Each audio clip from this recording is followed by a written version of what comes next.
김현정의 뉴스 쇼.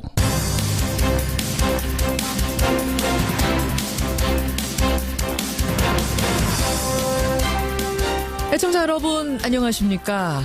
정말 추운 아침입니다. 전국에 겨울 한파가 들이닥쳤습니다. 서울이 영하 7도, 강원도 철원은 자그마치 영하 16도까지 떨어졌는데요. 바람까지 불면서 체감온도는 더 춥게 느껴지는 정말 추운 출근길입니다. 그런데요, 오늘 출근길보다 더 얼어붙은 건 한반도 정세입니다. 이틀 전 북한의 ICBM급 미사일 도발로 그나마 피어오르려던 대화 무드는 다시 움츠러들었죠. 어젯밤 10시 문재인 대통령과 미국의 트럼프 대통령이 1시간여 동안 통화를 하면서 이 대응 방안을 논의했습니다만 대북 공조를 강화하자 정도의 원론적인 입장을 확인했습니다. 과연 우리 한반도에 따뜻한 봄은 언제쯤이나 오려나요? 금요일 아침 김현정의 뉴스쇼 출발합니다.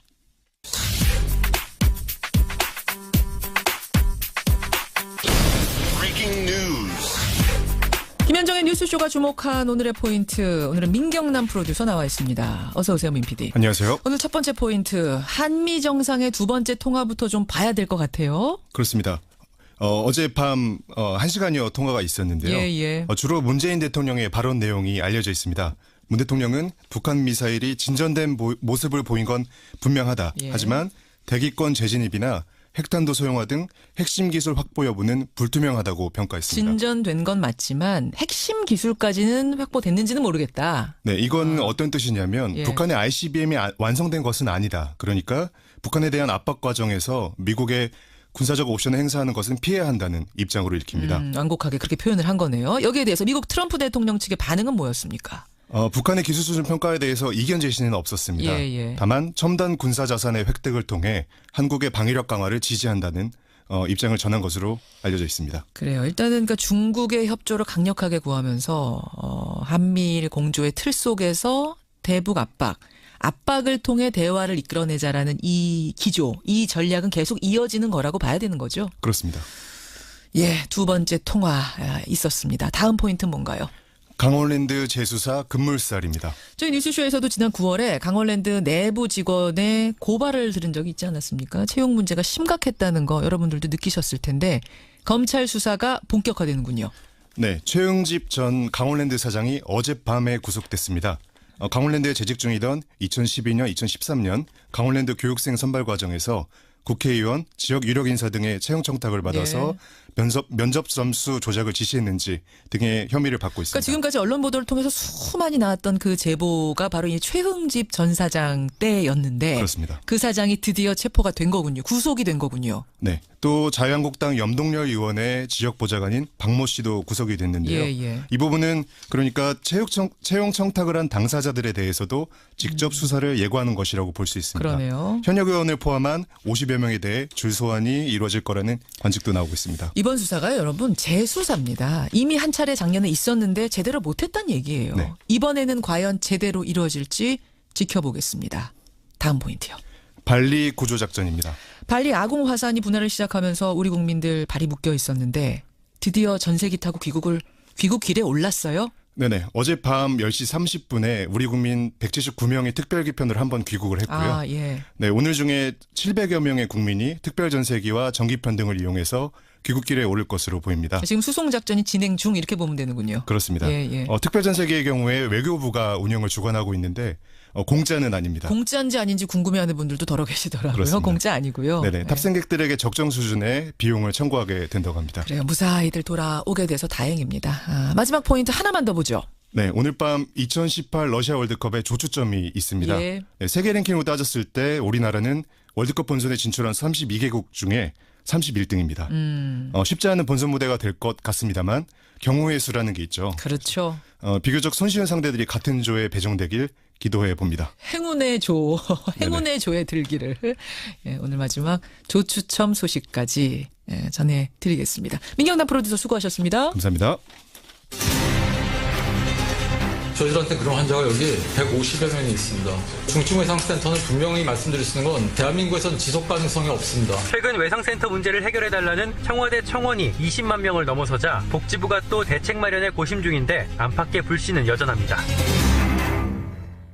모든 한국인들이 이 의사만 바라보고 있다. 예, 귀순한 북한 병사가 의식을 회복하던 날 워싱턴 포스트가 이런 제목의 기사를 냈습니다.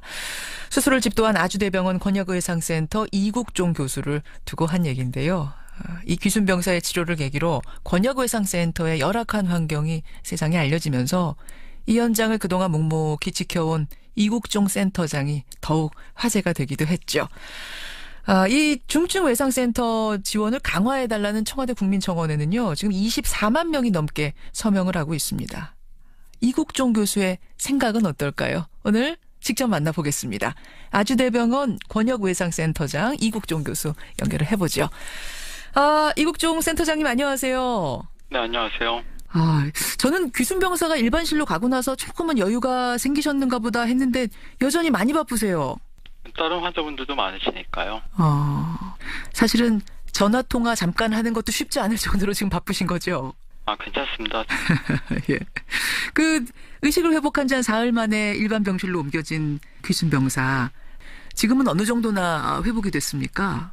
자기 의사 표현도 잘 하고 식사를 시작을 했으니까 식사를 시작하기 전에는 내장이 워낙 파열됐었으니까요. 예. 여기 일반 병실 올라오시고 나서는 그다음부터는 이제 미음을 섭취하기 시작해서 지금은 이제 죽까지 먹고 있는 단계가 되겠습니다. 죽까지 먹을 수 있는 단계.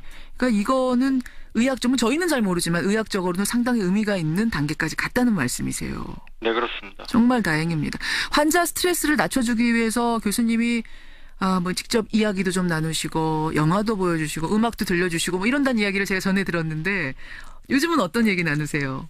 아무래도 환자가 이제 낯선 곳에 갑자기 노출이 되지 않습니까? 그러면 그렇죠. 정신적 스트레스가 너무 심하다 보면은 그런 것들이 건강 상태에 영향을 굉장히 많이 끼칠 수가 있기 때문에 예. 한국에서도 뭐 너무 골치 아픈 얘기 같은 건 하지 않고 그렇죠.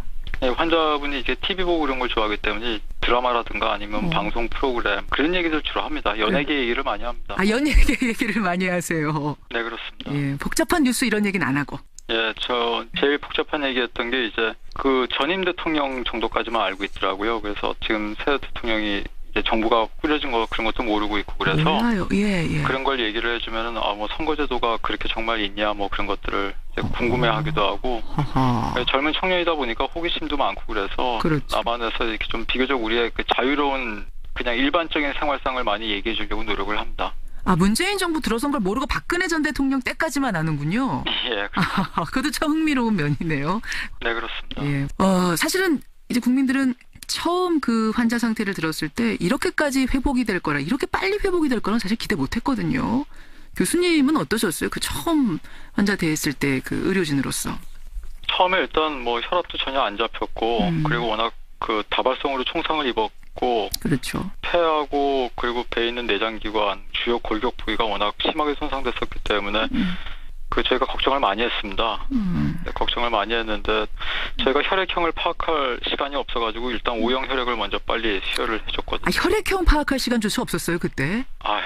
그럴 상황은 전혀 아니었습니다. 저희가 혈액형을 알지 못한 상태에서 O형 혈액을 줄 정도면은 굉장히 안 좋은 상황이고요. 그리고 무엇보다 남의 몸에다가 칼을 대가지고 칼로 몸을 가르고 들어갈 때는 이제 CT 촬영을 하고 수술에 들어가야지 수술을 어떻게 해야 되겠다고 이제 좀 이렇게 생각이라도 하면서 수술방에 저희가 진입을 할 수가 있는데 이 환자 같은 경우는 CT도 못 찍고 엑스레이 한 장 달랑 들고 들어갔거든요. 엑스레이 한 장 달랑 들고. 예, 그렇습니다. 그리고 또 환자분이 기존에 가지고 있던 기저질환이 많지 않습니까? 그렇죠. 이제 뭐 간염이라든가 여러 가지 뭐 기생충감염이라든가 그런 복잡한 문제들이 얽혀 있었기 때문에 굉장히 애를 많이 먹었고 지금도 사실은 뭐 식사는 시작하고 있지만 그런 기저질환 가지고 있던 것들 때문에 내과적으로 지금 애를 많이 먹고 있습니다. 아직도 좀 완전히 치료가 되려면 시간이 상당히 걸릴 것으로 생각이 됩니다. 그래요. 북한 귀순병사 일단은 죽을 먹을 만큼 회복했습니다만 완전히 완심할 수는 없는 단계. 지금도 만만치 않은 단계. 이국종 교수 여러분 만나고 계십니다. 중증외상센터 이게 사실은 뭔지도 잘 몰랐다가 이국종 교수를 통해서 처음 알게 됐다 이런 분들 그 중요성이 얼마나 대단한 건지 이번에 처음 알았다는 분들도 제 주변에 참 많으세요. 초기에 이 교수님께서 여기 뛰어드셨을 때 하고 지금하고 비교하면 그래도 좀 나아졌습니까? 어떻습니까? 굉장히 어려웠었죠. 제가 처음에 저는 이제 2002년도에 발령을 받았었는데 예. 사실 그때 다른 병원에 이렇게 한두 분 제가 알고 있던 분들도 이제 금방금방 다 한 1, 2년 만에 그만두시게 됐었고요. 1, 2년을 못 버티실 정도의 열악한 상황이었군요. 그 당시만 해도. 그건 버틸 수 있는 근거가 없죠. 왜냐하면 그 민간기관에서는 제가 그렇게 수익을 내는 구조가 아니기 때문에 사실 남아있는 사람이 이제 또 없다 보니까 이렇게 많이 힘들어졌죠. 하여튼 분명한 생각은 이 일이 뭐 저희가 얼마나 이걸 지속할 수 있을지 모르겠지만 할 수 있는 데까지는 저희가 했던 걸 글로벌 스탠다드에 그대로 맞춰가지고 해서 최악의 경우엔 제가 사멸하고 나더라도 저희가 했던 이런 진료 기록을 그런 기록을 남겨야 되겠다는 생각은 굉장히 강하게 있습니다. 그러니까 그 부족한 것들을 내가 꼼꼼히 기록해서 후학에게 남겨야겠다는 어떤 사명감 같은 게 있으신 거군요. 화석 같은 겁니다. 그러니까. 화석. 옛날에 이런 사람들이 우리 한국에 있었구나. 그리고 이런 게 한국에서도 하면 되는구나. 되긴 됐었구나. 조금이라도 그렇게 본받을 만한 뭐가 있었다는 게 후세에 남아야지. 그냥 뭐 아무것도 없이 그냥 단순히 오늘 그냥 떼어 넘기려고 이렇게 그냥 현실하고 타협을 해버리면 사실 못하라 그러려고 하겠습니까 지금. 저도 아이가 있고 그런데. 그러면 더 이상은 이걸 할 이유가 없을 것 같습니다. 그러니까 지금 화석을 새기는 기분으로 그러니까 후세에 뭔가 보물을 남기는 기분으로 그런 사명감으로 일하고 계시는 거예요. 그러면 집에는 가세요? 이국정 교수님? 사람이 많이 부족합니다. 사람이 병원에 도울 사람이 부족. 그렇다면 우리나라의 최대 외상센터, 중증외상센터 센터 장인 이국종 교수가 그 정도 느낄 정도라면 뭐가 더 필요한 건가요? 지난번 석혜균 선장 때를 계기로 해서 정치권에서 지원 많이 해주겠다 약속도 쏟아지고 막 그러지 않았습니까? 하드웨어적인 것도 그렇고요. 저희 같은 경우에도 지금 병상이 부족해서 그런 하드웨어적인 것도 그렇고 중증외상센터에서 근무하는 특히 중환자실 병동 간호사들은 굉장히 중환자이다 보니까 이 사람들은 간호사분들 손이 월등히 많이 가는 겁니다. 물론 중환자실 환자분들이 다 손이 많이 가지만 한국에 있는 병원들이 간호사, 의사, 의료기사를 고용하는 수준이 선진국의 3분의 1도 되지 않습니다. 그 인력 가지고 유지를 하니까. 그래서 간호사분들이 자꾸 그만두는 건데 정치권에서 그러면 얘기를 드리고 싶은 거는 정치인들이 다 저녁에 있는 삶을 추구하고 국민 행복권을 우선시한다고 다 말씀을 그렇게 하시지 않습니까? 그렇죠. 근데 병원에 오면은 병원에서 들여다보시는 게 병원 겉에 있는 대리석 스테인리스 글라스로 바른 병원들 요즘에 외형이 얼마나 좋습니까? 번들번들한 대리석으로 깔은 바닥 그 바닥 매일 닦습니다. 병원에서. 그러니까 이 문제를 어디까지 파고 들어가야 될지 가늠이 안 되는 겁니다. 근데 그렇게 얘기는 그렇게 하시면서 진정성을 가지고 들여다보는 게 필요하다고 봅니다. 병원의 노동자들, 의사들, 의료진들도 저녁에 있는 사람 필요하다. 환자분들도 왜 중증외상 환자들이 노동자, 농민 그런 분들이 왜 중증외상으로 그렇게 많이 죽어가는지 그런 것에 대해서 진정으로 들여다보고 얼마나 진정성 있게 생각하는지 근데 한국 사회는 그게 너무 부족한 것 같습니다. 좋은 부분 지금 지적해 주신 것 같아요. 저녁에 있는 삶 얘기하던데 정말 이곳 병원의 노동자들, 의사들 포함해서 모든 노동자들이 정말 저녁에 있는 건가 한번 진정성 있게 봐달라 그 말씀 호소하셨습니다. 저희 청취자들한테도요. 이 교수님 개인적인 궁금증이 상당히 많이 문자로 접수가 됐습니다. 우선 제일 많이들 궁금해하시는 게 건강 괜찮으세요? 이 교수님 건강은 괜찮으세요? 그냥 지냅니다. 그냥 잘 지냅니다. 괜찮습니다.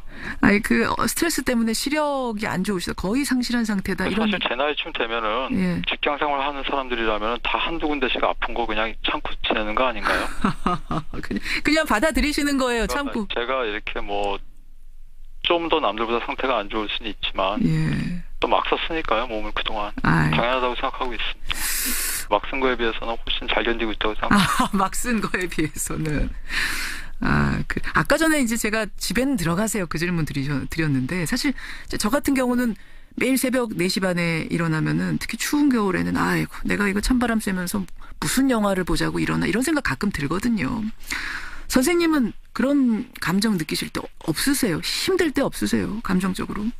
사실 직장에 출근하기 굉장히 싫은 거는 직장인들이면 아마 다 마찬가지일 겁니다. 근데 분명한 거는 누구도 저한테 강요해서 뭐 누가 저한테 총을 겨누고 이 일을 안 하면 뭐 쏘겠다든가 그런 게 아니지 않습니까? 그렇죠. 저뿐만 아니라 그건 저희 지금 중증외상센터에서 근무하는 300명 직원 모두도 다 인사발령을 받아서 온 게 아니라 저희가 자원해서 여기 온 사람들이기 때문에 물론 자원해서 왔더라도 정말 뭐 하루도 못 견디고 그만두시는 분들도 있고 간호사분들이 사중률이 극도로 심해서 뭐 35%가 막 넘어가고 그러지만 예. 한 데까지 가는 겁니다. 전 그렇게 생각합니다. 저희가 버틸 수 있는 데까지 버티는 거고 뭐 그걸 특별하다고 생각하지는 않습니다. 그러시군요. 그 이번 북한 병사 포함해서 석혜균 선장 이런 분들 포함해서 정말 수많은 환자를 보셨을 텐데 지금도 잊지 못할 환자가 따로 있을까요? 저는 사실은 돌아가신 분들이 생각이 많이 나고 있기 때문에 별로 말씀드리기가 좀 어렵습니다. 저희 전체 사망률이 뭐 10% 정도 나오고 있기 때문에 그건 전 세계 외상센터 의사들의 숙명입니다. 사망률 10%에서 15% 정도는 안고 가야 됩니다. 왜냐하면 저희가 그걸 겁을 내면 예. 가망이 없는 환자는 받지 말아야 되거든요. 사실은 제정신 가지고 의사도 사람인데 그런 사람들한테 몸에 칼을 대가지고 해체해가면서 들어가는 게 쉽지 않습니다. 그렇죠. 그렇죠. 예. 거기다 저희가 해체하는 순간 피가 품어져 올라오거든요. 예, 예. 다 그 피를 뒤집어 쓰면서 수술을 해야 되는데 그런데 분명한 거는 그런 상황에서도 저희가 그런 안 될 가능성을 보는 게 아니라 1%라도 가능성이 있으면 무조건 열고 들어가야 되는 게 이 외상외과 의사들의 숙명 그리고 외상센터에서 근무하는 모든 의료진의 숙명 같은 거기 때문에 저희가 거기서 물러서면 안 됩니다. 어떻게든지 끝까지 정말 있는 힘을 다해야 되는데 그러다 보면은 당연히 높은 사망률은 저희가 안고 가야 됩니다. 그렇게 된 환자분들 중에서 죽을 힘을 다해서 수술하고 밤새 수술하고 그리고 한 2달, 석 달 동안 중환자실에서 버텨가지고 거의 다 좋아졌다. 이제 일반 병실 가도 되겠다 싶을 정도로 해서 약간 마음을 놓고 있는 환자가 있는데 그런 환자들이 갑자기 엉뚱한 합병증이 발생하면서 갑자기 피가 뿜어져 나오면서 돌아가시거나 생명을 잃어갈 때 그땐 정말 미칠 것 같습니다. 정말 괴롭습니다. 그럴 땐. 그런 환자분 한 분 한 분이 다 남습니다. 머리에. 잊혀지지 않아요. 그런 분들일수록. 네. 그렇습니다. 정말 죽을 힘을 다해서 살린다 라는 그 표현이 어떤 심정일지 이게 와 닿는데요. 이번에도 그러셨죠. 이번에 규순 병사를 살리는 과정도 참 죽을 힘을 다해서 살리는 고통스러운 과정이었는데 특히 이번에 더 좀 고통스러우셨을 것 같은 게 마음고생도 좀 하셨어요. 논란도 좀 겪으셨어요. 그 폭풍이 이제 좀 지나가고 잠잠해지고 돌아볼 때 소회랄까요? 어떠세요? 저는 사실 병원 안에만 있었기 때문에 잘 모르겠습니다. 그 의원분도 환자를 생각하는 마음에서 그런 말을 했다라고 하시고 뭐 이국종 교수 말씀할 것도 없이 당연히 환자를 생각하는 마음이었고 의견이 어긋났던 것 같아요. 혹시라도 한번 만나서 좀 두 분 허심탄회하게 말씀이라도 나눠볼 생각 있으십니까? 저는 그 의원님께서 평소에 글도 다 굉장히 잘 쓰시고 맞습니다. 정론 직필을 하시는 굉장한 아주 식견을 갖추신 전문가로 제가 그냥 알고 있습니다. 저는 그래서 그분이 그 의원이 되신 줄 모르고 있었거든요. 근데 분명한 거는 그 의원님이 소속된 정당을 지지하는 사람들은 그 정당은 블루칼라 계층의 분들이 지지하는 그런 정당이고 그런 분들의 지지를 지금 안고 유지되고 있는 정당이고 저는 바로 그 정당을 지지하는 사람들이 흘리는 피를 막아내고 있는 사람입니다. 그러네요. 그러니까 저는 특별한 다른 느낌이 있는 게 아니라 좀 안타깝습니다. 저도 안타깝습니다. 안타까운 상황이기 때문에 두 분이 좀 만나서 이 오해들을 풀고 가면 어떨까. 김종대 의원은 만나서 이야기 나누고 뭐 사과하고 이러고 싶다는 의사를 표현하셨거든요. 어떠세요?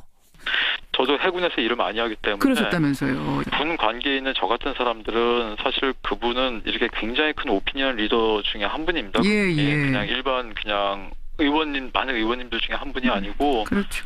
근데 좀 더 그런 문제에 대해서 좀 더 집중하셔가지고 그냥 괜히 저 같은 이렇게 막장에서 일하는 사람한테 시간 뺏기지 마시고 본인의 업무나 그런 것도 굉장히 하실 일이 많을 텐데 그리고 국회의원이 굉장히 중요한 자리지 않습니까? 한 분 한 분이 입법기관이신데 저도 잘은 모르지만 국회의원분들이 거의 시간을 분 단위를 쪼개가면서 사실은 바쁜 분들이거든요. 그럼요. 그냥 본연의 업무 잘 하셨으면 좋겠고 굳이 찾아오지 저한테 신경 너무 안 쓰셔도 될 것 같습니다. 저는 어차피 뭐 여기서 막장에서 일하는 사람이니까 전 현장에서 일하고 있으면 됩니다. 알겠습니다. 그분을 하시면 되고요. 각자 맡은 곳에서 열심히 일하자. 지금 그 말씀 하셨어요.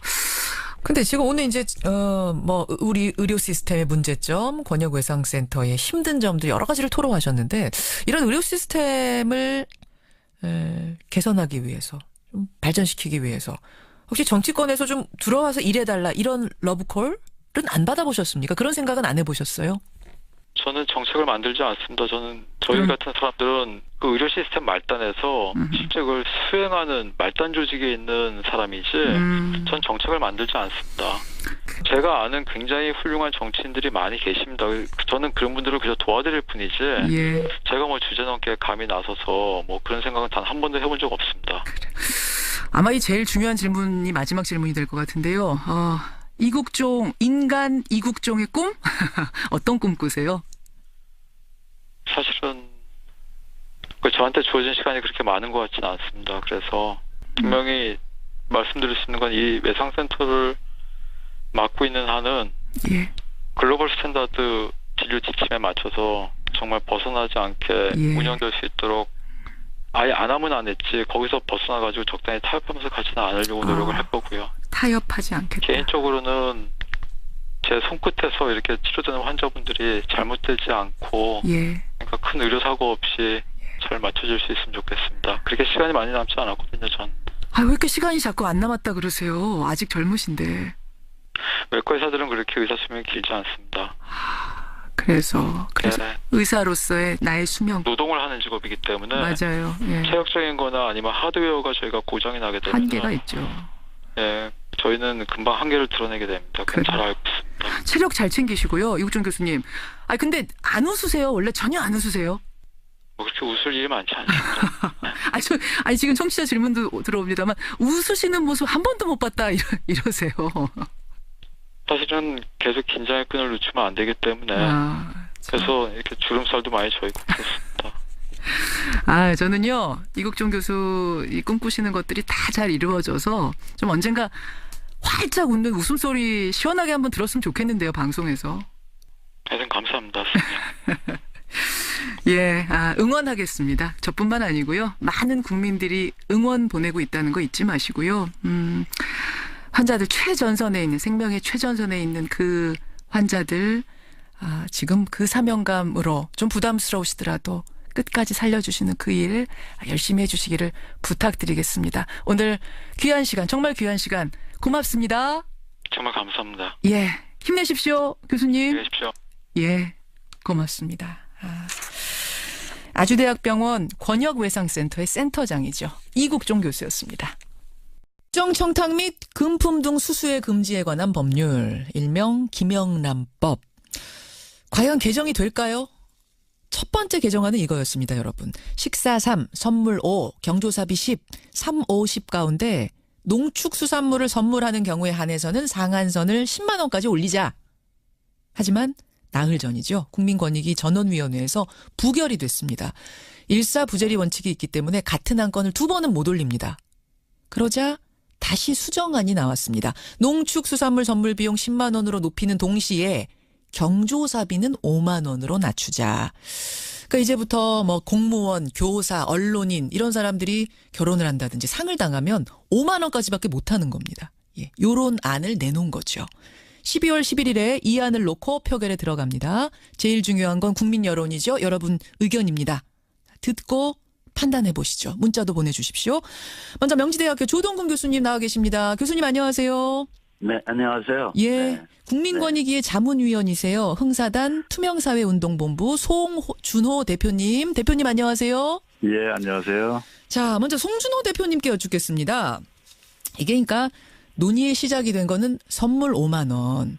여기에서 농축수산물한테까지 5만 원 선을 적용하다 보니까 우리 농가들이 너무 힘들다.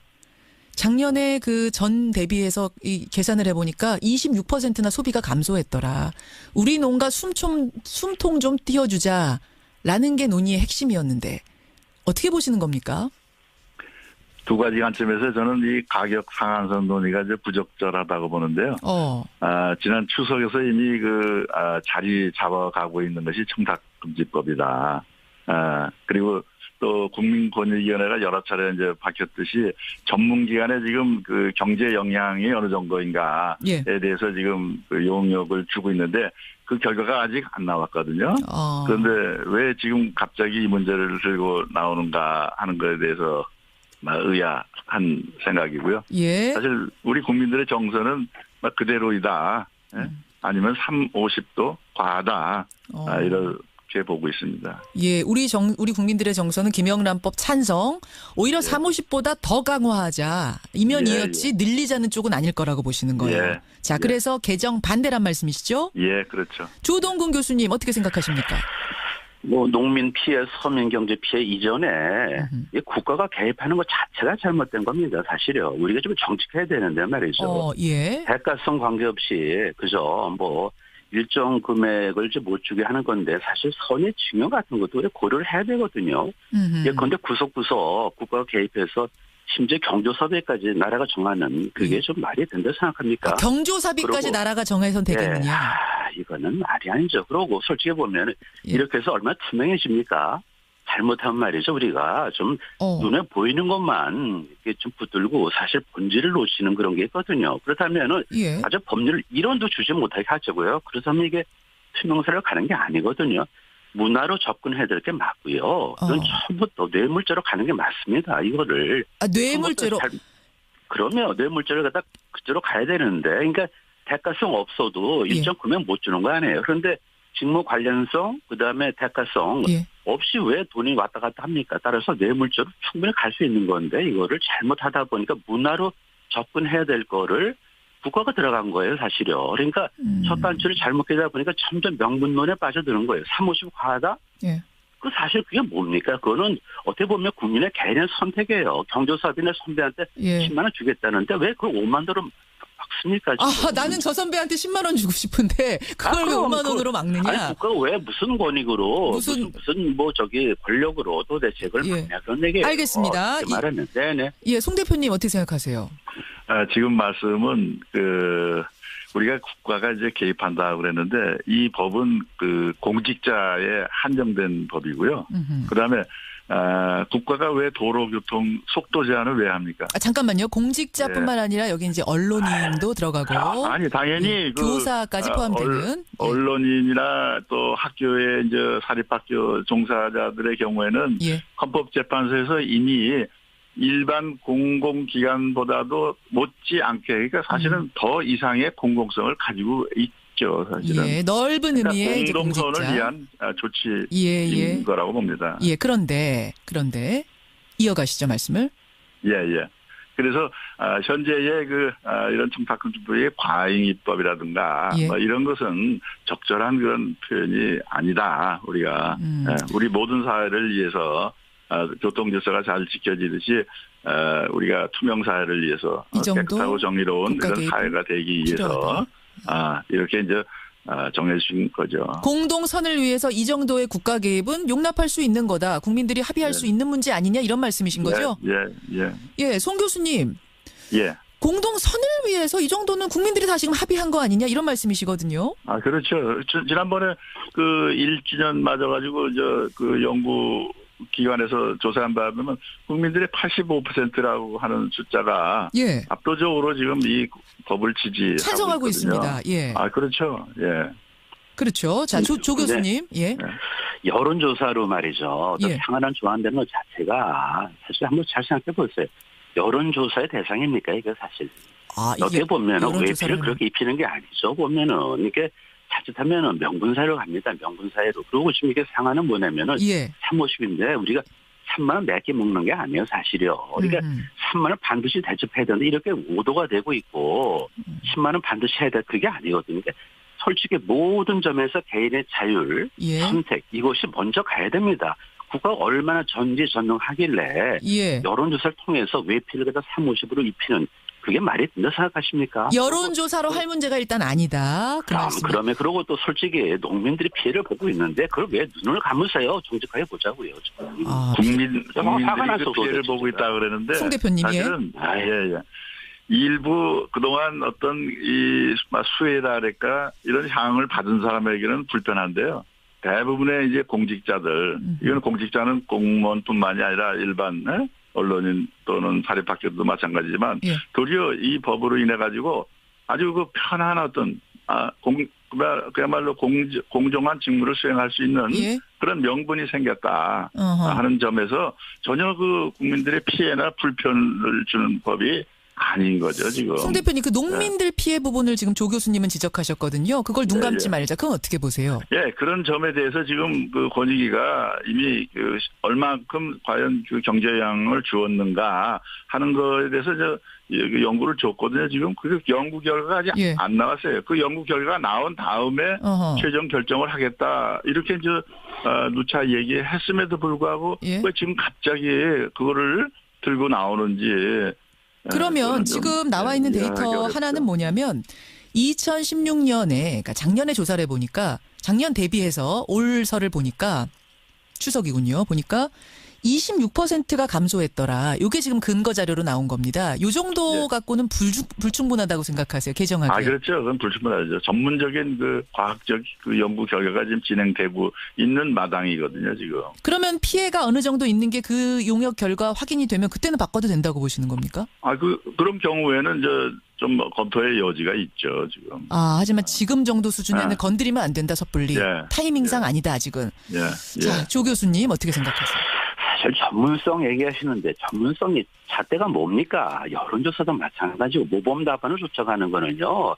국가가 피해될 겁니다. 유치한 사회 아닙니까? 솔직히. 그렇다면 모든 걸 갖다가 제로 사회로 가져가요. 제로 사회로. 아무것도 없는 사회로 가자고요. 제가 늘 말씀하지만은 이거는 문화의 문제고 국민의 선택의 문제입니다.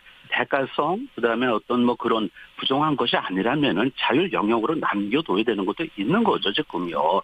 그리고 더군다나 지금 사실 약자로 생각되는 그런 농민들이 피해를 본다는데 무슨 명분론을 갖고 와서 충분하다, 충분하지 못하다 누가 판단합니까? 그 판단하시는 분이 신이십니까? 제 질문이. 그건 도대체 아니죠. 그러니까 지금 우리 조 교수님께서는 5만 원, 10만 원 이 문제가 아니라 그냥 아예 김영란법은 없애야 된다 이쪽이시네요. 사실은 이거는 우리가 좀 발전적으로 해체해야 됩니다. 해체해야 된다. 그야말로 그러니까 우리는 뭐냐면은요. 좀 투명사로 가고 그런 쪽으로 갈 때 보면은 뇌물죄를 없애야 되는 거 아닙니까? 대가성이 있으면 안 되고 부정 청탁 그쪽으로 가서 뭔가 좀 좁혀야 되는데 엉뚱해서 350으로 펴가지고 본질도 아닌데 피레미만 잡아놓고 무슨 어획권을 올린 것처럼 착각하시는데 피레미만 잡고 있는 법이다. 그러면 진짜 대가성 가지고선 이런 걸 주고받는 사람들은 그냥 뇌물죄로 가차없이 더 세게 그렇죠. 죄를 물어라 이런 건 없애고 김영란법은 없애고. 김영란법을 통해서 뭐가 청렴해집니까? 우리가 내가 늘 얘기만 하지만은 문화적인 얘기예요. 아니 근데 좀 청렴해지지 않았습니까? 1년 동안 평가들 보면은 국민들 많이 느끼고 계시다 이런 말씀들 하시던데요. 그거는 뭐냐면요. 지금 우리가 사회가 발전하면서 이렇게 가야 된다는 어떤 방향에 대해서 동의한 거니까 우리가 캠페인으로서도 충분히 대처할 수 있는 겁니다. 문화적인 접근으로도 김영란법 이상의 효과를 낼 수도 있는 거예요. 국민들을 너무 무식하게 본다 좀 그렇게 생각도 하시는 건가 봐요. 얼마든지 캠페인으로서도 되는데 이렇게까지? 사실은 그런 측면도 있죠. 국민들에 대해서 조금 더 좀 존중을 한다면은 그 좀 시간이 걸린다면은 근원적인 어떤 설득과 호소 합의를 이끌어야 되는데 섣불리 법을 갖다 들이댄 것. 마치 내가 신인 것처럼 350이 절대 선인 것처럼 이거는 잘못된 거죠. 알겠습니다. 송 대표님 어떻게 보세요? 지금 사실 1년 정도 지났는데 우리 사회가 지금 많이 변모하고 있습니다. 지금 건전한 우리 회식 문화가 이루어지고 있고요. 회식 문화. 또 저녁에 있는 삶이 지금 시작됐고 또 공직자의 선물 수수도 거의 지금 사라져가고 있는 상황이거든요. 그래서 다만 이제 여러 형태의 청탁이 또 있었지만 이것도 지금 거의 지금 조심스럽게 이렇게 하고 있는데 그런 점에서 지금 안착되어 가고 있는 과정 속에서 이런 문제를 다시 이렇게 드러내는 것은 하나의 찬물을 끼얹는 그런 상황이다. 이렇게 말씀드리겠습니다. 그럼 정리를 하자면 송 대표께서는 350 이거 건드리지 말아라 이 말씀이신 거죠. 그렇죠. 지금 다들 이것에 대해서 인식을 하고 지적하고 있는 마당이거든요. 그러면 경조사비 문화로도 가능하지만 문화와 이 법과 이것이 병행이 되어질 때 우리 사회는 조금 더 좋은 사회로 다가갈 수 있는 거죠. 예, 캠페인만으로는 안 될 것이다. 경조사비 10만 원을 5만 원으로 낮추는 거 이것도 건드리지 말아야 된다고 생각하세요? 이건 어떻게 보세요? 이미 그 공무원 행동 강령에서 과거에 이제 5만 원 한도로 되어 있는데 청탁금지법에서 뭐 잘못한 게 있다면 저는 그 10만 원으로 올려버린 거라고 생각해요. 예. 그래서 이제 청렴한 어떤 문화를 위해서 우리 경조사 문화도 많이 바뀌어야 되는데 그런 점에서 5만 원으로 하향 조정하는 것은 저는 바람직하다고 그건 찬성. 봐요. 다만 이제 그걸 꼼수로 해가지고 다른 것을 올리기 위한 그런 수단이어서는 안 된다. 예, 송 대표님은 그러니까 오히려 355 요렇게 개정하는 거면 내가 찬성하겠다. 하지만 농축수산물을 10만 원으로 올리면서 경조사비 낮춘다는 요거 하려면은 아예 건드리지 말아라 이 말씀이시네요. 그렇죠. 예, 알겠습니다. 경제가 활성되려면 이런 마케팅 노력이라든가 또 팔릴 수 있도록 그렇게 해야 되는데 그렇지 않고 도리어 그냥 그런 인위적인 어떤 그걸 해서 과연 경제가 나아질 알겠습니다. 것인가. 그건 어렵죠. 조 교수님은 이 경조사비 뭐 15고 뭐고 하여튼 다 없애자 이쪽이신 거예요. 그러니까 뭐 사실은 없애는 게 맞고요. 그리고 50을 갖다 35로 낮추자. 이게 무슨 퍼즐 게임도 아니고 퍼즐 게임. 그거 사실 그렇게 보지 마시라고요. 지금 숫자로 세상을 대단합니다. 그러면은 지금 현재 호텔 결혼식 일반화돼 있는데 그렇지 않습니까? 그런데 우리가 호텔 결혼식 하면서 5만 원으로 사실 부족할 거예요. 그렇다면 호텔 결혼식을 금지시키세요. 근원적으로. 그럼 말이 되는 얘기를 하셔야죠. 도대체. 아예 50을 갖다 35로 낮추면 그것이 눈 가리고 아웅하는 거지. 경조사비를 내가 선택했는데 국가가 왜 개입하냐 그런 얘기예요. 그렇군요. 도대체. 그러니까 그러면 아예 공무원들은 그 결혼식장도 그러니까 지금 뭐냐 우리가 처음부터 금품 수수, 대가성 이런 쪽을 가서 부정한 거 청탁 금지 및 이해 충돌 방지법으로 갔어야 되는 거죠. 이거를 윤리적인 어떤 잣대를 갖다 집어넣다 보니까 법도 아니고 문화도 아니고 이걸 인정하면 바로 고쳐야 되는데 그것도 안 하고 끝까지 버티잖아요. 사실 말이죠. 35, 350 그게 뭐가 차이가 납니까 도대체. 국가가 필요 없이 개인의 삶에 들어와서 개입하는 것 자체는 본질은 변하지 않았잖아요. 자, 여기서 청취자들이 좀 헷갈리실 수 있는데 조 교수님께서 그러니까 이 뇌물을 주고받는 문화 자체에 찬성하거나 이런 분이 전혀 아니고 죄는 그러니까 오히려 더 엄격하게 물어라. 하지만 제가 말씀드리는 거는요. 대가성, 직무 관련성 관련된 처벌, 뇌물죄를 갖다 강화시키고 이해 충돌 방지를 위해서 좁혔어야 되는 건데 이걸 너무 넓히고 문화 영역에 대해서 법이 들어오다 보니까 지금 뒤죽박죽이 된 거예요. 지금. 그리고 농민들이 지금 굉장히 좀 아파하고 고통스러워하는데 무슨 마케팅 얘기가 나오질 않나. 그리고 지금 경조사 그 사실 내가 정하는 걸 국가가 왜 정합니까 도대체. 그게 말이 되는 겁니까 그게. 알겠습니다. 한번 생각해보자. 그러니까 우리가 원칙적으로 아무것도 하지 말자고요. 경조사 0. 얼마나 좋아요. 선물 0. 식사 0. 그렇게 하시라고요 지금. 자, 여러분. 세상에 도대체 접근을 처음부터 잘못했고 인정됐으면 그걸 갖다 바로 수용하는 게 유연한 사회예요. 유연한. 알겠습니다. 플렉시블한. 예, 조 교수님 어떤 말씀이신지 아마 지금 청취자들이 충분히 이해하셨을 것 같습니다. 두 분의 논리가 오늘 분명하게 전달이 됐고 지금 청취자 문자 굉장히 많이 들어옵니다. 여러분들 의견 부지런히 주십시오. 저 여기까지 오늘 짧은 토론 마무리하겠습니다. 여러분 12월 11일 그러니까 다다음 주군요. 월요일에 이 투표가 다시 있습니다. 두 번째 표결 어떤 결론이 나오는 게 옳을지 한번 지금 생각해 보시죠. 두 분 귀한 시간 고맙습니다. 예, 감사합니다. 명지대학교 경제학과 조동근 교수 그리고 흥사단 투명사회운동본부 송준호 상임대표였습니다.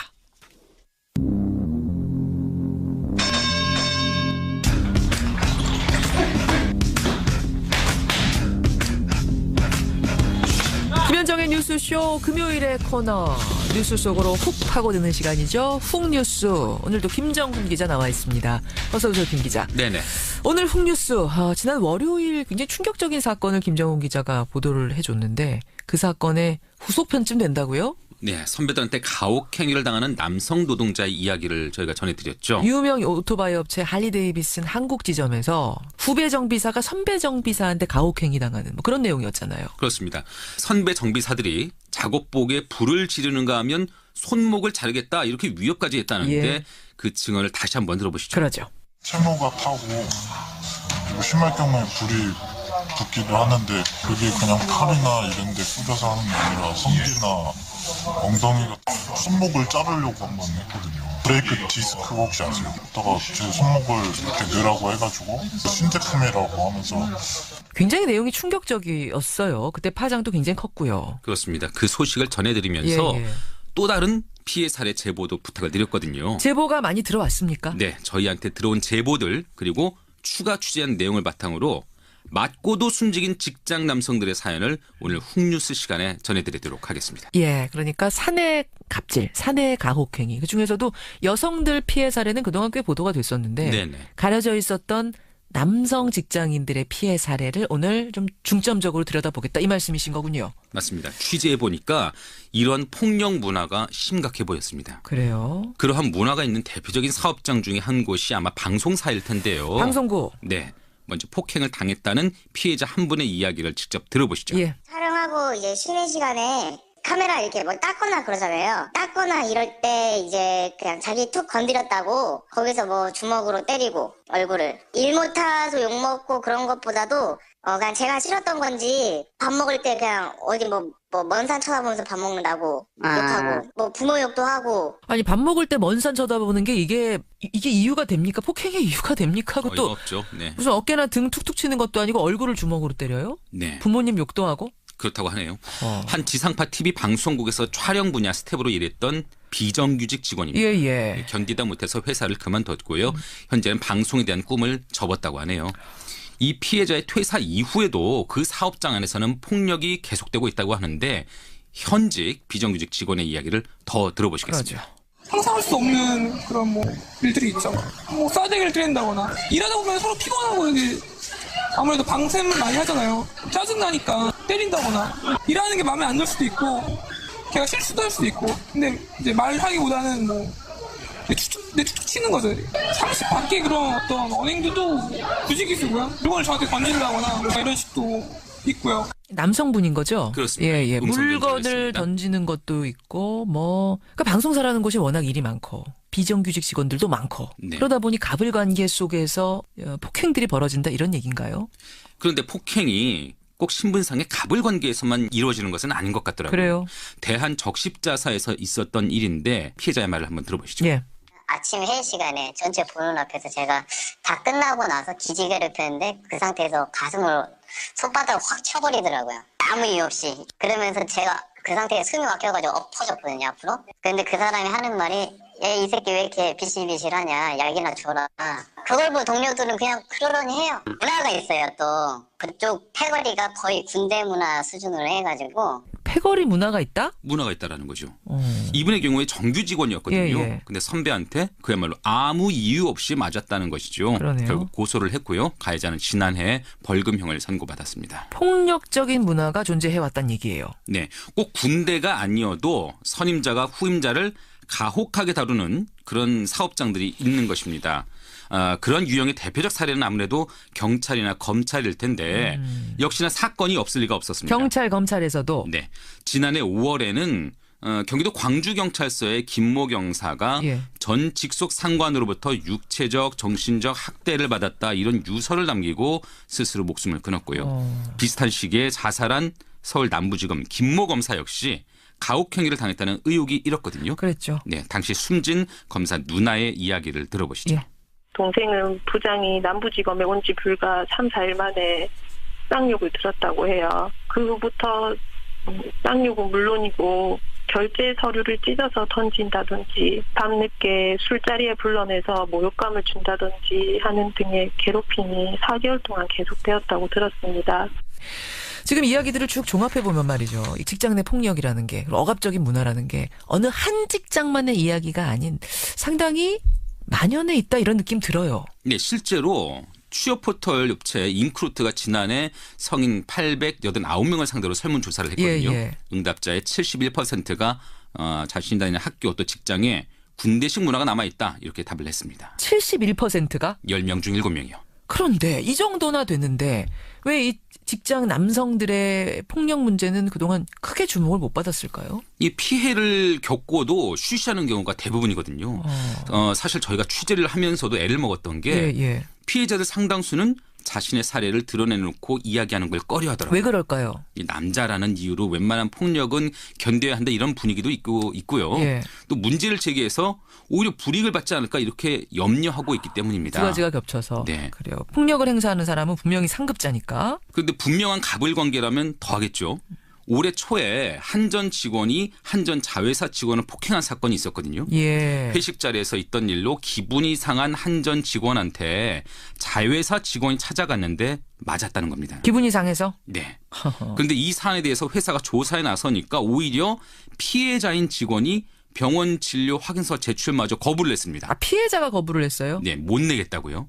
이 사안을 국회 차원에서 조사했던 더불어민주당 박정 의원의 말로 한번 들어보시죠. 예. 피해 당한 사람들이 적극적으로 대응을 해야 되거든요. 대응의 방법들이 미온적이에요. 그게 보복이 두려워서 얘기를 못하고 의뢰 입장에서는 이게 알려지게 되면은 모 회사에서 쪽에서 갑질을 할 수 있는 그 회사 입장에서 피해를 당할까봐 불안한 게 있겠죠.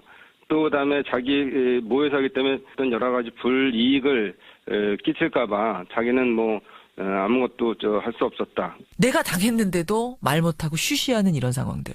그러니까 결국 이렇게 피해자가 목소리를 내지 않으니까 네. 사안이 제대로 조사가 되겠습니까? 안 되죠. 결국 가해자는 견책이라는 솜방망이 징계를 받는데 그쳤습니다. 이 한전의 경우도? 네. 그래요.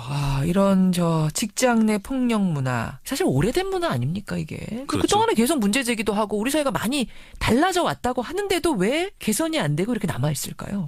일단은 과거 폭력이 용인됐던 그런 군대 문화가 직장 내에 스며든 것을 한 원인으로 꼽을 수 있지 않을까요? 이석진 노무사의 말을 한번 들어보시죠. 네. 남자들 같은 경우 군대를 또 갔다 오잖아요. 상사한테 또 나도 맞았으니까 그런 것도 나도 욕을 먹고 이랬으니까 당연히 내 후배한테도 그게 아직 우리나라가 보면 군대 문화 하라면 해라 이런 식의 문화가 아니면 기업도 조직인데 조직이 돌아가려면 좀 원활하게 상사의 지식에 따른다든지 그런 게 필요하잖아요. 나도 당했으니까 내 후배한테도? 네. 이런 군대 문화에 기업이 얼마만큼 친숙하느냐면요. 예. 대한항공, 삼성물산, 포스코, 코레일 등의 유수한 기업들이 현재도 매년 병영 체험이라는 걸 할 정도거든요. 참여자들이 불만이 있어도 기업들은 애사심을 높이는데 이만한 프로그램이 없다 이렇게 보는 것 같은데 한 기업 관계자 말을 들어보시죠. 예. 군대식 문화를 하려고 하는 거 아니고 화합 이런 거를 이해를 하려고 애사심도 더 높이고 리더십도 좀 배우고 이런 내용이고요. 일면으로 보면은 일리가 있는데 어떻게 보시는 거예요? 근데 군대식 문화를 적용하는 게 아니라고 하는데 네. 프로그램에 참여하는 신입사원 또 임직원들은 며칠간 실제 병영 내에서 단체 생활하면서 상명하복 질서를 익히게 되잖아요. 군대 문화가 이런 조직 운영에 도움이 된다는 기업들의 생각을 엿볼 수 있는 대목입니다. 그럼 군대 문화가 기업 속으로 평상시에도 젖어들다 보면 자칫 이런 상사의 선배의 폭력이 용인되는 분위기까지 이어질 수 있다 이런 우려군요. 그렇습니다. 그렇게 왜곡된 군대 문화가 직장 내 폭력을 만들어내는 한 원인이라면요. 예. 최근에는 새로운 원인도 부각되고 있는 사실을 저희가 취재 과정에서 알 수가 있었습니다. 바로 고용 구조의 다변화입니다. 다변화. 아까 정규직 외 비정규직, 파견직, 프리랜서, 하청, 용역.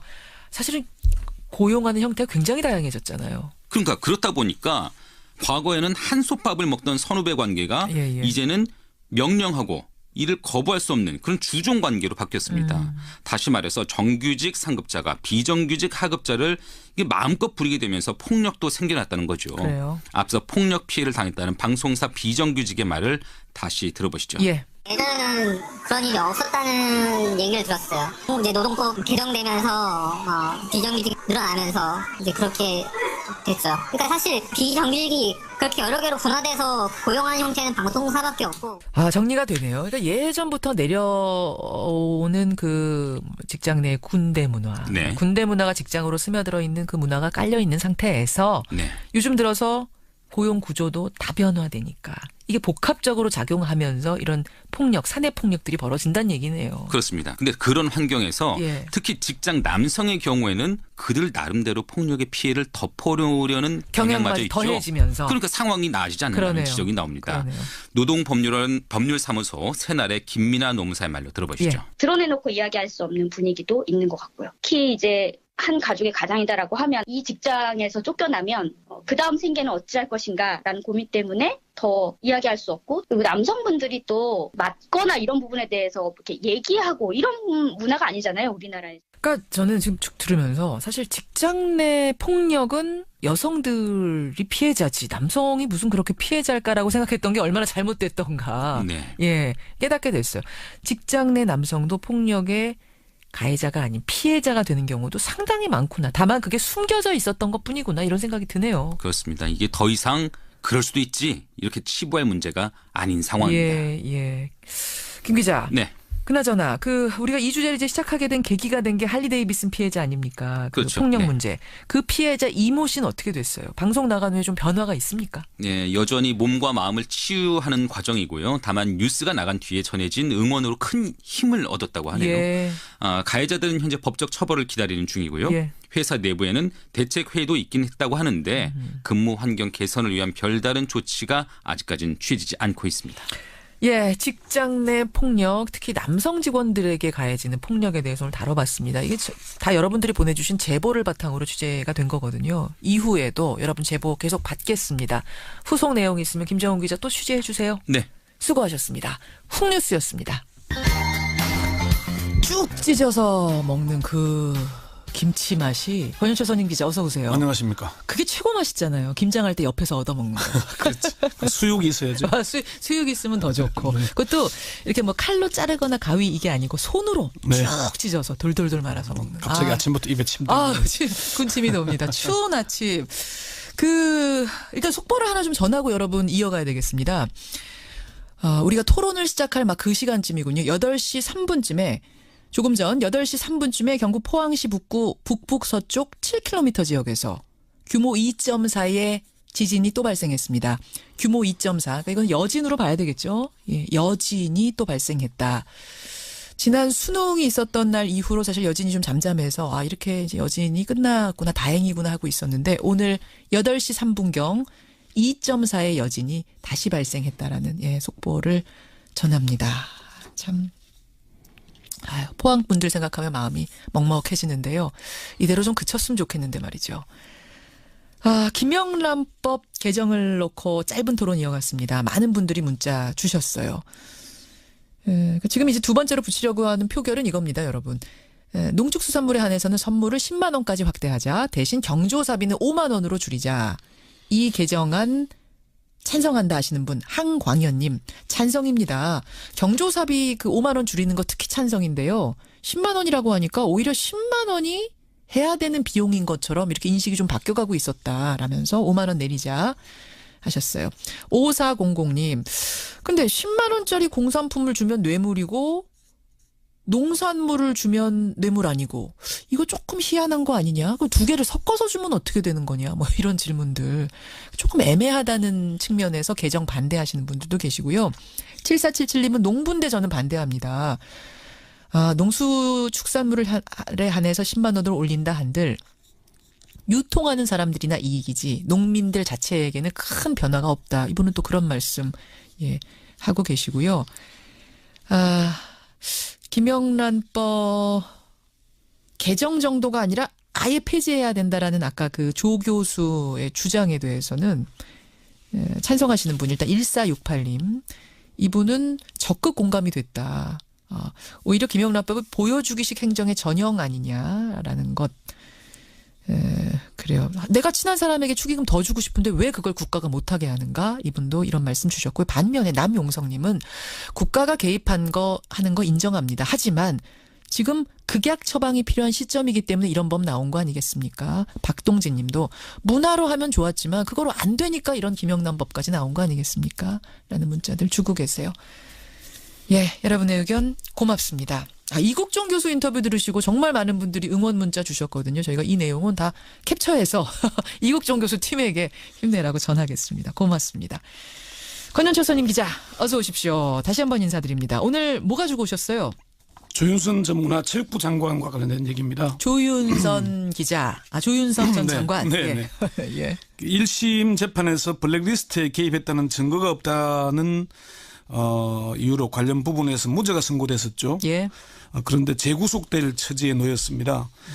블랙리스트 관련 새로운 증거들이 나오는 데다가 화이트리스트에 관한 정황이 드러나고 있고 정무수석 재직 시에는 국정원 특활비를 매달 500만 원씩 받은 혐의가 새롭게 추가가 되고 있습니다. 그러게요. 조윤선 재구속 임박설이 계속 설설설 돌더라고요. 네, 그렇습니다. 예, 이미 사실은 구속됐다가 석방된 거 아닙니까? 그렇습니다. 이미 박영수 특별검사가 블랙리스트와 관련해서 구속 기소를 했죠. 1심에서 블랙리스트 관련해서는 무죄, 국회 위정죄 부분은 징역 1년에 집행유예 2년이 선고돼서 석방이 됐습니다. 그래요. 그런데 재구속 임박설이라니 이게 그럼 검찰이 다시 구속영장을 청구할 수도 있다 이런 얘기인가요? 그럴 가능성이 높다는 관측이 나오고 있습니다. 검찰의 공식 입장은 아직 검토하지 않았다는 것입니다. 검토가 이루어진다면 영장을 청구할 수도 있다는 걸로 들리죠. 그렇지만 검찰의 수사 방향을 보거나 검찰 내부의 얘기를 들어보면은 구속영장 청구가 불가피하다는 쪽으로 의견이 모아지고 있습니다. 시중에 설 정도가 아니군요, 그러니까. 예, 검찰의 한 핵심 관계자는 조 전 장관 구속영장 청구와 관련해서 고민하고 있는 것으로 안다. 지금 상황으로는 구속영장 청구가 불가피한 방향으로 가고 있는 것 같다 이렇게 얘기를 했고요. 그래요. 박영수 특검팀의 한 핵심 관계자도 조 전 장관에 대한 구속영장 청구가 임박한 것으로 안다 이렇게 얘기를 했습니다. 이제 특검은 영장을 청구할 권한이 없습니다. 검찰이 그렇죠. 그러니까 검찰에서는 좀 신중하게 고민하고 있는 것으로 안다. 아직 정해진 건 아무것도 없다라고 하는데도 확정적인 게 아니라고 얘기하는데도 지금 굉장히 구체적인 설이 도는 이유 분명 이유가 있을 거예요. 왜입니까? 첫 번째는 돈 문제입니다. 국정원 특활비를 수사하는 과정에서 조윤선 전 장관이 정무수석 시절 국정원으로부터 매달 500만 원씩 이게 이제 11개월 재직했잖아요. 그렇죠. 매달 다 받은 걸로 확인은 된 건 아니고 7개월 동안 3,500만 원을 받은 사실은 일단 확인이 된 걸로 전해지고 있습니다. 그래서 검찰이 아마 조 전 장관 자택 압수수색했죠. 이후에. 두 번째는 화이트리스트 관련 혐의가 구체적으로 드러나고 있기 때문입니다. 그러니까 특활비 상납 의혹에다가 화이트리스트 관련된 의혹까지 구체적으로. 박근혜 정부 청와대가 정경련을 통해서 보수단체에 자금을 지원한 이른바 화이트리스트 의혹과 관련해서 김기춘 대통령 비서실장, 조윤선 전 정무수석 등 청와대 간부들이 범행을 공모했다는 결론을 이미 검찰이 내린 상태입니다. 실무 책임자 격인 허현준 전 청와대 국민소통비서관실 행정관이 구속 기소됐죠. 그렇죠. 그때 그 공소장에 공범으로 이렇게 적시를 하고 있습니다. 여기에 박준호 전 청와대 정무수석이 자신의 후임인 조윤선 수석에게 블랙리스트와 보수단체 지원 화이트리스트 업무에 관해서 업무 인계를 했다고 법정에서 진술을 했습니다. 박 전 수석은 이런 업무가 대통령과 비서실장의 관심 사항이니 정무수석실이 챙겨야 한다는 얘기도 했다 이렇게 확인을 했어요. 자, 특활비, 화이트리스트 세 번째 또 있습니까? 블랙리스트와 관련해서도 조 전 장관이 관여됐다는 새로운 증거들이 포착이 되고 있습니다. 아니 블랙리스트 관련 업무에 대해서는 1심 재판부가 이미 조윤선 무죄 선고했잖아요. 무죄 선고 이후에 이제 새 정부가 들어서서 청와대 캐비넷을 조사하다가 무더기로 문건들을 국정농단 문건들을 발견했잖아요. 막 나왔었죠. 그 중에 이제 추가로 발견된 문건 중에 블랙리스트 등 국정농단과 관련해서 모두 대통령 비서실장 주재 수석 비서관 회의 자료에 포함이 돼 있었다. 여기에 조윤선 당시 정무수석이 연관된 것으로 보이는 정황이 담겨 있다는 거죠. 그래요. 이런 이유들 때문에 조 전 장관 재구속 임박설이 나오는 겁니다. 그러면 지금 세 가지 정도 얘기해 주셨는데 그중에서도 박준우 전 정무수석의 진술 번복 이 부분이 결정적입니까? 그렇습니다. 1심 재판에서는 조 전 장관에게 유리하게 진술했죠. 그렇죠. 박준 수석. 그러니까 조 전 수석이 설명을 들은 적이 없다면은 제가 그렇게 말하지 않은 것이다. 정확하지 않은 기억을 추정해서 말했다. 이러면서 사실상 조 전 장관의 무죄 선고에 결정적 영향을 미쳤거든요. 그런데 박 전 수석이 1심 재판에서 이렇게 말한 것은 허위 증언이었다라고 다시 번복을 한 거죠. 맞습니다. 그럼 이게 이제 뭐 자기 뜻이 아니라 함께 근무했던 다른 수석들의 압박도 받았다는 얘기까지 했고요.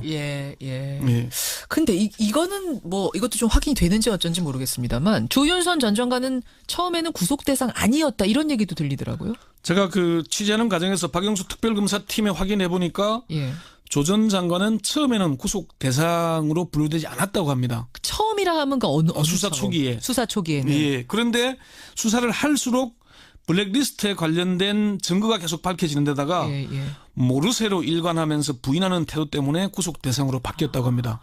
청문회 당시에 그 국민의당 이용주 의원과 조윤선 문체부 장관의 질의응답 잠시 한번 들어보시죠. 의원님, 직원들이 특검에 지금도 가서 블랙리스트가 없다고 생각하냐고 물어봤습니다. 의원님, 저는 그렇게 생각하지 않습니다. 블랙리스트가 존재하는 거는 맞죠? 지금 특검에서 조사를 하고 있는 그런 조인선 내용이 중에 언론에 조인선 중에 블랙리스트가 이용주 의원이 자그마치 18번 기억나시죠? 오랜만에 다시 들으니까 새롭네요. 예. 그러니까 이게 청문회 과정에서 조윤선 전 장관의 별명이 모르쇠, 앵무새였습니다. 맞아요. 그래서 사실 이게 뭐 감정적이라기보다는 국민 여론이 상당히 나빠졌었거든요. 정무수석과 장관을 지낸 사람이 나와서 진술한 태도, 뻔뻔하게 막 모른다, 기억나지 않는다만 걸 한 거 보고 국민 여론이 상당히 나빠졌던 것도 영장 청구 대상으로 분류되는 데 대한 결정적인 자, 항소심 재판 어떻게 진행이 되고 있습니까? 이제 막바지를 향해 가고 있습니다. 일주일에 3차례 재판이 열리고 있는데 아마 20일쯤에는 결심 공판이 열릴 가능성이 높습니다. 올해 안 넘기는군요. 결심은 그렇고요. 선고는 내년 1월 중순쯤으로 예상을 하고 있습니다. 결심은 일단 12월 20일쯤. 지금 검찰이 별도로 구속영장을 청구할지 여부는 좀 더 지켜봐야 되겠지만은 지금의 재판 진행 과정으로 볼 때 항소심 재판에서 실형이 선고돼서 구속될 가능성도 배제하기 어렵다는 전망이 나옵니다. 그래요. 박영수 특검팀 관계자는 검찰의 청구 여부는 별도로 하고 지금은 박준호 전 수석의 진술 번복이 아니더라도 유죄 입증에는 문제가 없을 것이라고 이렇게 주장을 하게 됐습니다. 이건 이제 박영수 특검팀 얘기잖아요. 특검팀 쪽의 주장이니까. 그렇습니다. 그런데 이제 박영수 특검팀 관계자에게 참 재밌는 얘기를 했는데 1심 판결을 두고 눈도 가리지 않고 아웅한 것이라고 얘기하더라고요. 그게 무슨 얘기입니까? 원래 눈 가리고 아웅한다는 거잖아요. 눈 가리고 아웅하는 거죠. 눈도 가리지 않고 아웅했다는 얘기는 대놓고 봐줬다는 얘기죠. 대놓고 봐줬다? 그게 왜 그런 얘기를 하냐면은 비서실장은 유죄, 밑에 비서관도 유죄인데 중간에 수석은 몰랐다? 그 이제 증거가 부족했다는 얘기였는데 그 증거가 새롭게 나오고 있기 때문에 유죄를 받아낸 데는 문제가 없을 것이다. 그렇게 얘기를 하는 것이죠. 그렇게 어쨌든 특검팀은 지금 확신하고 있다는 얘기입니다. 그렇죠. 그래요. 알겠습니다. 권현철 선임 기자와 함께 와이뉴스를 함께 했는데 제가 문자 소개하면서 이번에 김영란법 바꾸는 문제 여러분들의 의견이 어떻게 들어왔는지 전반적인 것을 말씀을 안 드렸어요. 그때 많은 분들이 궁금해하시네요. 전반적으로 뉴스쇼 청취자들 의견은 어떠냐? 압도적으로 뉴스쇼 청취자들은 유지가 좋다. 개정하지 말자. 이쪽 손을 들어주셨어요. 제가 지난번에 방송할 때도 그랬잖아요. 355 개정은 환영을 받을 것이다. 하지만 나머지 개정은 쉽지 않을 거다. 정부가 비난을 감수해야 되고 엄청난 지지율 하락이 올 거다. 그렇게 얘기를 했잖아요. 굉장히 부담스러운 일일 거예요. 그럼에도 불구하고 이번에 정부는 지금 하겠다는 의지로 또 두 번째 표결 붙이는 거거든요. 그래서 저희가 주말 사이에 부지런히 이 내용을 여론으로 한번 돌려보겠습니다. 리얼미터에 오늘 제가 끝나자마자 전화하겠습니다. 월요일 여론에서 우리 뉴스쇼 청취자 의견 말고 전체 처음에 일단 혈압도 전혀 안 잡혔고 그리고 워낙 다발성으로 총상을 입었고 그렇죠. 폐하고 그리고 배에 있는 내장기관 주요 골격 부위가 워낙 심하게 손상됐었기 때문에 저희가 걱정을 많이 했습니다. 걱정을 많이 했는데 저희가 혈액형을 파악할 시간이 없어가지고 일단 O형 혈액을 먼저 빨리 수혈을 해줬거든요. 혈액형 파악할 시간조차 없었어요 그때?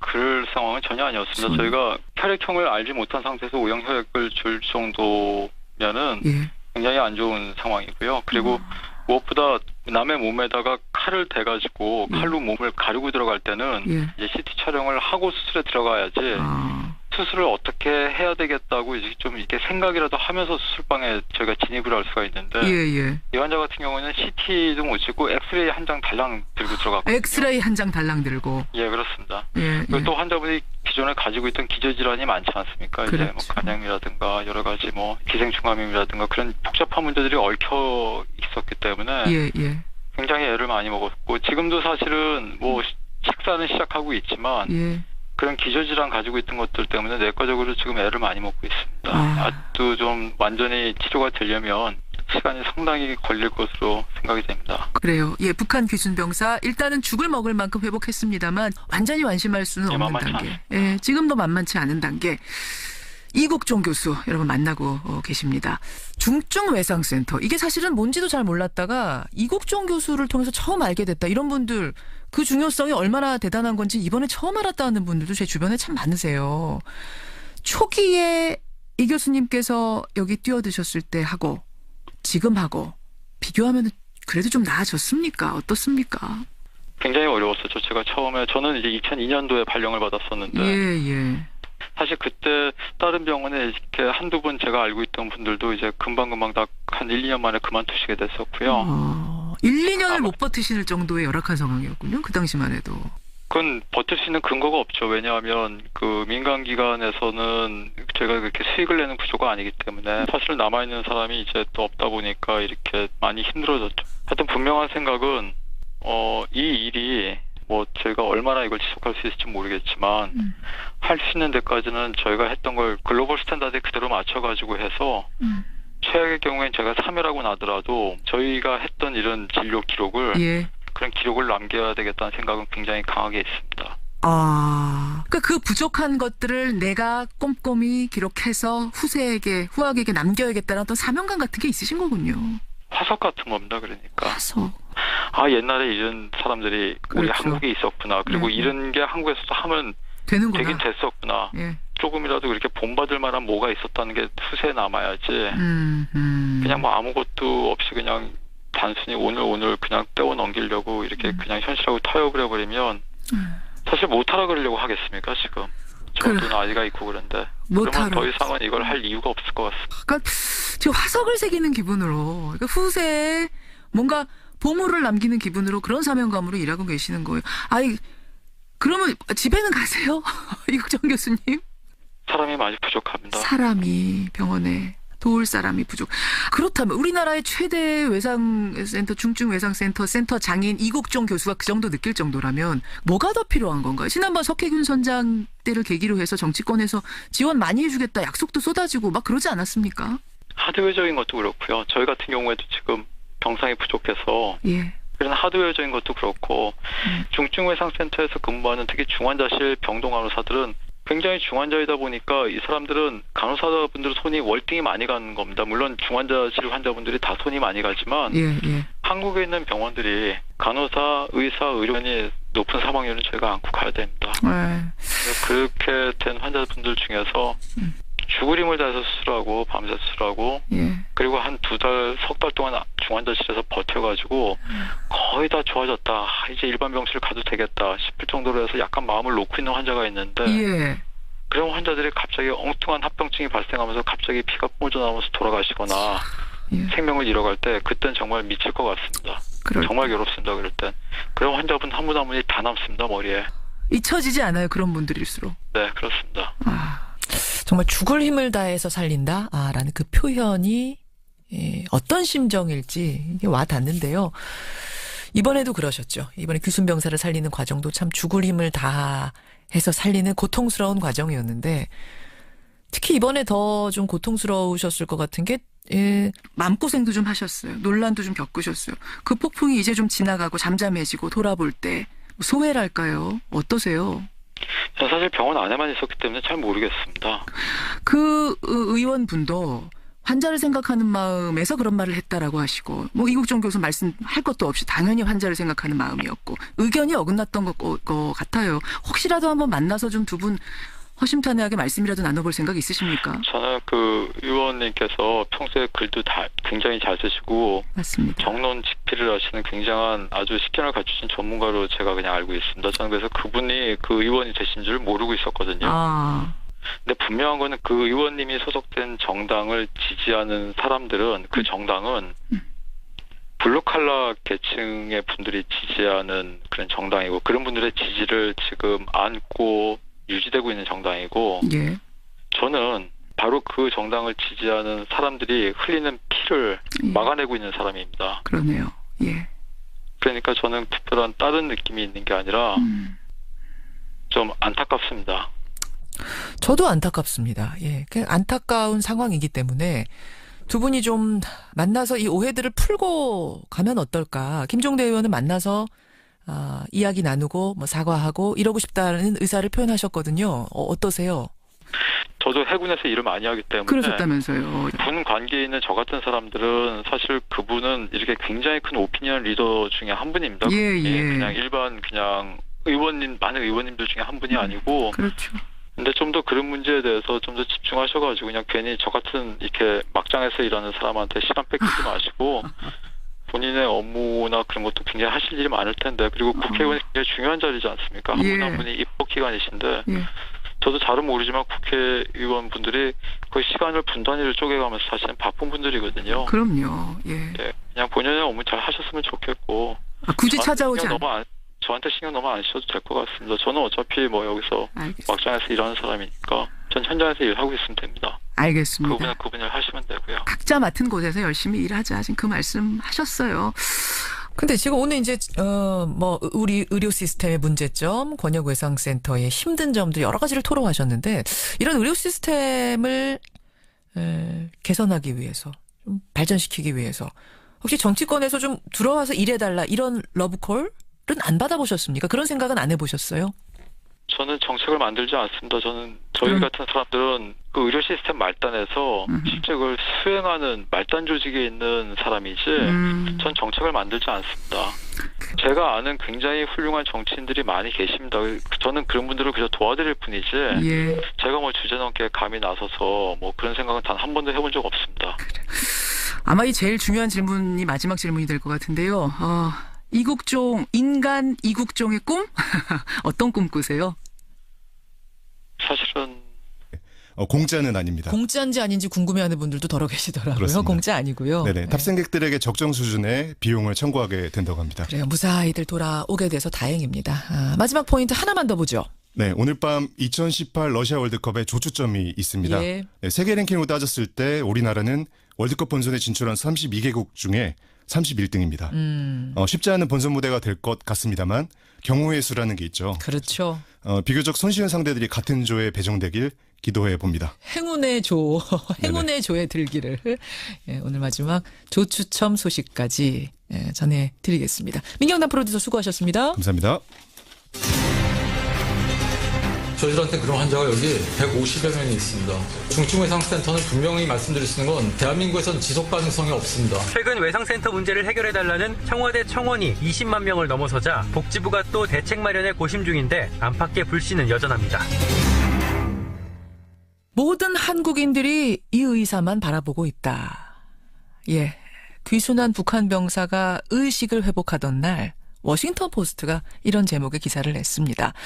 수술을 집도한 아주대병원 권역의상센터 이국종 교수를 두고 한 얘기인데요. 이 귀순병사의 치료를 계기로 권역의상센터의 열악한 환경이 세상에 알려지면서 이 현장을 그동안 묵묵히 지켜온 이국종 센터장이 더욱 화제가 되기도 했죠. 이 중증외상센터 지원을 강화해달라는 청와대 국민청원에는요, 지금 24만 명이 넘게 서명을 하고 있습니다. 이국종 교수의 생각은 어떨까요? 오늘 직접 만나보겠습니다. 아주대병원 권역외상센터장 이국종 교수 연결을 해보죠. 이국종 센터장님 안녕하세요. 네, 안녕하세요. 저는 귀순병사가 일반실로 가고 나서 조금은 여유가 생기셨는가 보다 했는데 여전히 많이 바쁘세요. 다른 환자분들도 많으시니까요. 사실은 전화통화 잠깐 하는 것도 쉽지 않을 정도로 지금 바쁘신 거죠? 괜찮습니다. 그 의식을 회복한 지 한 사흘 만에 일반 병실로 옮겨진 귀순병사. 지금은 어느 정도나 회복이 됐습니까? 자기 의사 표현도 잘 하고 식사를 시작을 했으니까 식사를 시작하기 전에는 내장이 워낙 파열됐었으니까요. 여기 일반 병실 올라오시고 나서는 그다음부터는 이제 미음을 섭취하기 시작해서 지금은 이제 죽까지 먹고 있는 단계가 되겠습니다. 죽까지 먹을 수 있는 단계. 그러니까 이거는 의학적으로 저희는 잘 모르지만 의학적으로는 상당히 의미가 있는 단계까지 갔다는 말씀이세요. 네, 그렇습니다. 정말 다행입니다. 환자 스트레스를 낮춰주기 위해서 교수님이 뭐 직접 이야기도 좀 나누시고 영화도 보여주시고 음악도 들려주시고 뭐 이런다는 이야기를 제가 전해 들었는데 요즘은 어떤 얘기 나누세요? 아무래도 환자가 이제 낯선 곳에 갑자기 노출이 되지 않습니까? 그러면 정신적 스트레스가 너무 심하다 보면은 그런 것들이 건강 상태에 영향을 굉장히 많이 끼칠 수가 있기 때문에 한국에서도 뭐 너무 골치 아픈 얘기 같은 건 하지 않고 네, 환자분이 이게 TV 보고 그런 걸 좋아하기 때문에 드라마라든가 아니면 방송 프로그램 그런 얘기들 주로 합니다. 연예계 얘기를 많이 합니다. 아, 연예계 얘기를 많이 하세요. 네, 그렇습니다. 예, 복잡한 뉴스 이런 얘기는 안 하고. 예, 저 제일 복잡한 얘기였던 게 이제 그 전임 대통령 정도까지만 알고 있더라고요. 그래서 지금 새 대통령이 이제 정부가 꾸려진 거 그런 것도 모르고 있고 그래서 몰라요. 예, 예. 그런 걸 얘기를 해주면은 뭐 선거제도가 그렇게 정말 있냐 뭐 그런 것들을 이제 궁금해하기도 하고 젊은 청년이다 보니까 호기심도 많고 그래서 그렇죠. 남한에서 이렇게 좀 비교적 우리의 그 자유로운 그냥 일반적인 생활상을 많이 얘기해 주려고 노력을 합니다. 아, 문재인 정부 들어선 걸 모르고 박근혜 전 대통령 때까지만 아는군요. 예. 그것도 참 흥미로운 면이네요. 네, 그렇습니다. 예. 사실은 이제 국민들은 처음 그 환자 상태를 들었을 때 이렇게까지 회복이 될 거라, 이렇게 빨리 회복이 될 거는 사실 기대 못 했거든요. 교수님은 어떠셨어요? 그 처음 환자 대했을 때 그 의료진으로서. 김현정의 뉴스 쇼.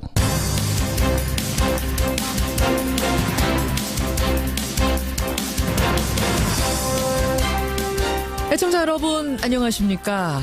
정말 추운 아침입니다. 전국에 겨울 한파가 들이닥쳤습니다. 서울이 영하 7도, 강원도 철원은 자그마치 영하 16도까지 떨어졌는데요. 바람까지 불면서 체감 온도는 더 춥게 느껴지는 정말 추운 출근길입니다. 그런데요, 오늘 출근길보다 더 얼어붙은 건 한반도 정세입니다. 이틀 전 북한의 ICBM급 미사일 도발로 그나마 피어오르려던 대화무드는 다시 움츠러들었죠. 어젯밤 10시 문재인 대통령과 미국의 트럼프 대통령이 1시간여 동안 통화를 하면서 이 대응 방안을 논의했습니다만 대북 공조를 강화하자 정도의 원론적인 입장을 확인했습니다. 과연 우리 한반도에 따뜻한 봄은 언제쯤이나 오려나요? 금요일 아침 김현정의 뉴스쇼 출발합니다.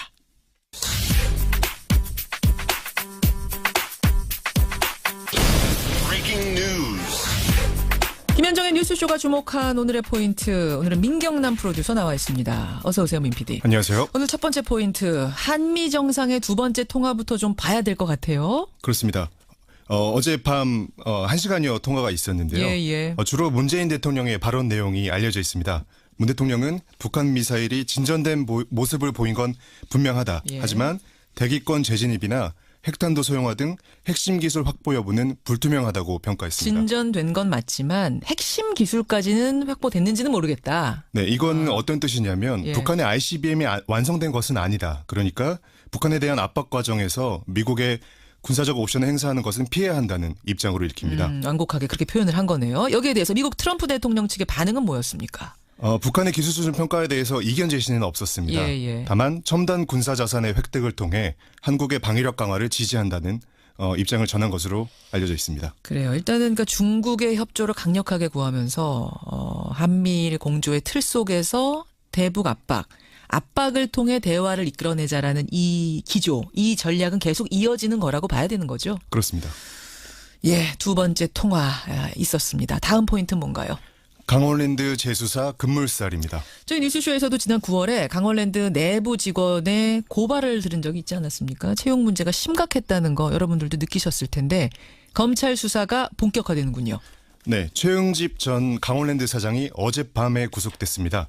강원랜드에 재직 중이던 2012년, 2013년 강원랜드 교육생 선발 과정에서 국회의원, 지역 유력 인사 등의 채용 청탁을 받아서 면접 점수 조작을 지시했는지 등의 혐의를 받고 있습니다. 그러니까 지금까지 언론 보도를 통해서 수많이 나왔던 그 제보가 바로 이 최흥집 전 사장 때였는데 그렇습니다. 그 사장이 드디어 체포가 된 거군요. 구속이 된 거군요. 네. 또 자유한국당 염동열 의원의 지역 보좌관인 박모 씨도 구속이 됐는데요.